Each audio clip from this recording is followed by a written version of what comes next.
Iran के supreme leader Ayatollah Ali Khamenei की मौत के बाद पाकिस्तान के कराची में बड़े पैमाने पर विरोध प्रदर्शन हुए। रिपोर्ट्स के मुताबिक बड़ी संख्या में प्रदर्शनकारी यूएस कॉन्सुलेट के बाहर जमा हुए और अमेरिका के खिलाफ नारे लगाए। प्रदर्शन के दौरान हालात तनावपूर्ण हो गए। रिपोर्ट्स के मुताबिक सुल्तानाबाद से माई कोलाची आने जाने वाले दोनों रास्ते ब्लॉक कर दिए गए थे।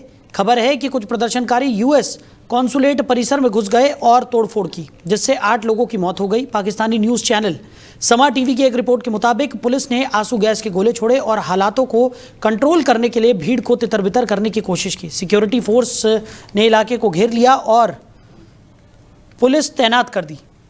हालात अब भी सेंसिटिव हैं और अधिकारियों ने जनता से शांति बनाए रखने की अपील की है। लोकल अधिकारी और सिक्योरिटी एजेंसियां घटनाक्रम पर करीब से नजर रख रही हैं।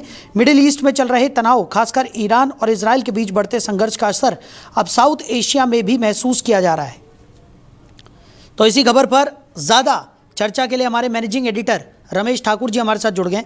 रमेश जी, जिस तरीके का संघर्ष इजराइल और ईरान के बीच में देखने को मिल रहा था, अब उसका असर साउथ एशिया में भी महसूस किया जा रहा है। हालात बद से बदतर होते हुए दिखाई दे रहे हैं। पूरा मिडिल ईस्ट इस वक्त तनाव में घिरा हुआ नजर आ रहा है। कैसे देख रहे हैं?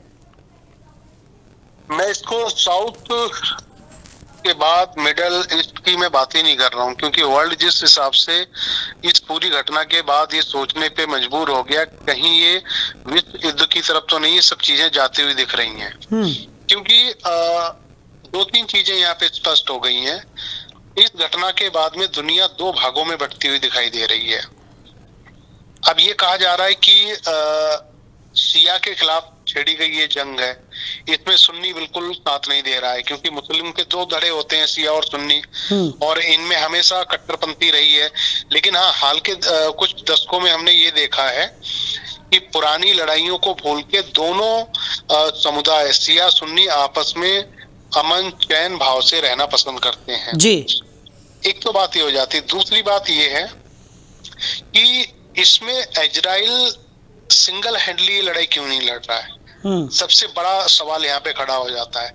अमेरिका क्यों साथ दे रहा है, अमेरिका क्यों आया है इनके साथ में लड़ने के लिए। इसका मतलब ये है, जो वेनेजुएला में जो इन्होंने अमेरिका ने करा, अपना स्वामित्व उसके ऊपर अधिकार जमा लिया, तेल वेल खनन का जितना भी होता था, क्या इस तरह की ये चीजें ईरान के अंदर भी ये करना चाह रहे थे, या सिंगल हैंडली अमेरिका साथ सीधे नहीं आना चाह रहा था, इजराइल साथ नहीं आना चाह रहा था, तब इन लोगों ने संयुक्त रूप से यहाँ पे सब चीजें की हैं।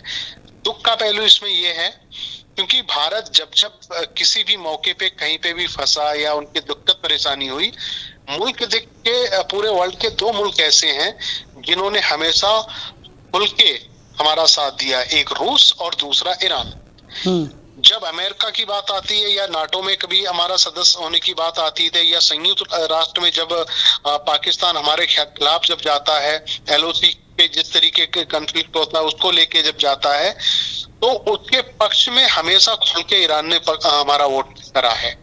और यही बात रूस के साथ में भी लागू होती है।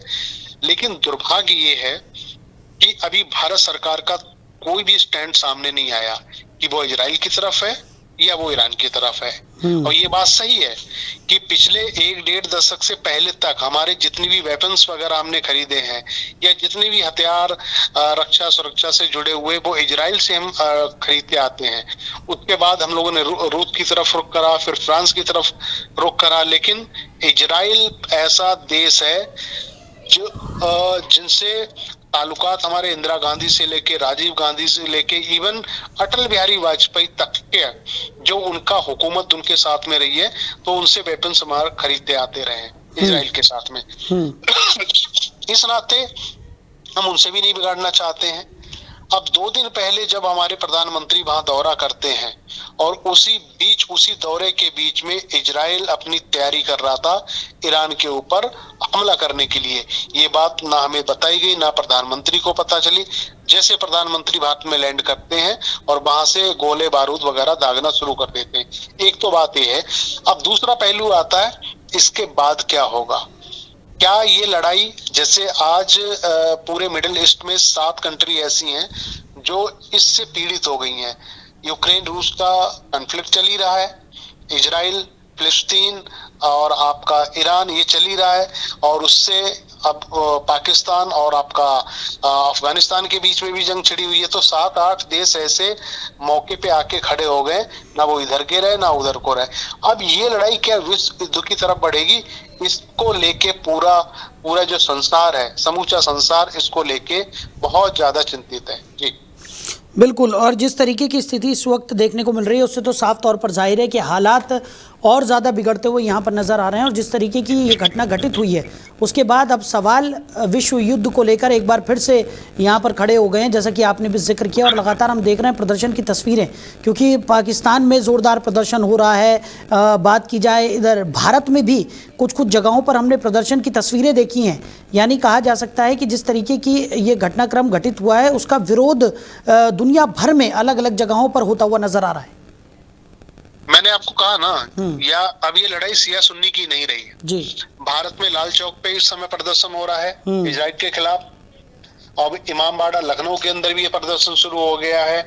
इवन ये तो छोड़ो, दूसरा कट्टरपंथ और जिसको टेरर कंट्री कहा जाता है पाकिस्तान के भीतर इस समय, जिस समय हम लोग बात कर रहे हैं, इस समय भी वहां अमेरिकी दूतावास के ऊपर वहां के नागरिक हमला कर रहे हैं, अपना विरोध दर्ज करवा रहे हैं। और वो विरोध करने वाले कोई सिया नहीं है, वो सुन्नी है सारे, वो भी कर रहे हैं। और ये अच्छी बात है, ऐसी लड़ाई में सिया सुन्नी कम से कम एक हो गए हैं। और इस लड़ाई से, इन दोनों देशों की लड़ाई में हम कहाँ खड़े हैं, हमें कहाँ नुकसान होना है, इस बात की गंभीरता को हमें समझना चाहिए। अगर ये लड़ाई आगे भी चलती रही, जो कच्चा तेल हम लोग सस्ते दाम में इराक से खरीदते आए हैं जी, तो मुझे लग रहा है उस उत्पादकता पे और उस खपत पे, उस सप्लाई पे बहुत बुरा असर भारत पे पड़ने वाला है। निश्चित तौर पे आप इस समय की आप देख लीजिएगा, सोने चांदी की कीमतें देखिएगा, सोने में 20,000 रुपए बढ़ गए हैं और चांदी में 12,000 रुपए बढ़ा दिए गए हैं। और हो सकता है इसकी कीमतें, मुझे लगता है कि तेल पे भी बढ़ने वाली हैं। तो ऐसा लबोलुबाब यही आता है कि किसी भी तरीके से ये लड़ाई को रुकवानी चाहिए। और सबसे बड़ी बात है, आगे कौन आएगा। जिस तरीके से ट्रंप अपनी एक तानाशाही रवैया से पूरे विश्व में एक हुकूमत जताते जा रहे हैं, स्थापित करते जा रहे हैं, उसके समक्ष बोलते हुए किसी की हिम्मत आज नहीं रही कि वो उनके सामने बोले कौन। जी बिल्कुल। चलिए रमेश जी, हमारे साथ जुड़ने के लिए, इन तमाम चर्चाओं के लिए आपका बहुत शुक्रिया। तो खामेनेई की मौत के बाद पाकिस्तान में विरोध प्रदर्शन लगातार देखने को मिल रहा है। विरोध का मिडिल ईस्ट तनाव पर भी असर पड़ रहा है। पुलिस ने आंसू गैस से हालातों को नियंत्रित करने की कोशिश यहाँ पर की है। सुरक्षा फोर्स ने इलाके को घेर लिया है। तो वहीं आपको बता दें कि लगातार जिस तरीके का विरोध प्रदर्शन देखने को मिल रहा है उससे साफ तौर पर जाहिर है कि हालात और बिगड़ते जा रहे हैं।